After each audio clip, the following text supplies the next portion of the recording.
Hi, போன விலாகோட continuation vlog.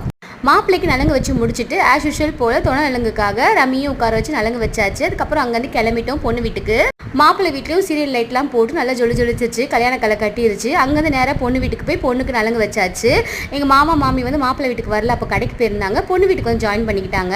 அங்கே வந்து ஆஸ் யூஷுவல் போல் பொண்ணுக்கு நலங்கு வச்சுட்டு மறுபடியும் ரம்மிக்கு நலங்கு வச்சு முடிச்சுட்டு போகிறப்போ எங்கள் மாமி மருதாணிலாம் வச்சுட்டு போயிட்டாங்க. கல்யாண பொண்ணு அழகாக வச்சு விட்டுருந்தேன். அதுக்கப்புறம் நான் காலையில் ரைட் ஹேண்டில் வச்சுருந்தேன், நைட்டு போல் லெஃப்ட் ஹேண்டில் ஃப்ரண்ட் சைடு வச்சாச்சு.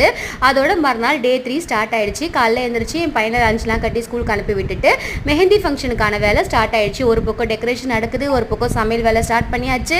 எல்லாரும் மேல் வேலை பார்த்து கொடுத்துட்ருக்க, நான் இங்கே சமைக்கவும் ஸ்டார்ட் பண்ணிட்டேன். சைட் பை சைட் பொண்ணுக்கு காலையிலே மருதாணி வைக்க ஆரம்பிச்சிட்டாங்க. நாங்களும் பேக் சைடில் மருதாணி ஃபில்லிங் இருந்துச்சு, அதையும் வச்சுக்கிட்டு அன்றைக்கி டே வந்து பரபரப்பாக போயிட்டு இருந்துச்சு. இதோட கண்டினியூஷன் விலாக் உங்களுக்கு அடுத்த விலாகில் அப்லோட் பண்ணுறேன். அது வரைக்கும் என்ன சேனல் சப்ஸ்கிரைப் பண்ணி வச்சுக்கோங்க. வீடியோ பிடிச்சா லைக் பண்ணுங்கள். பாய்.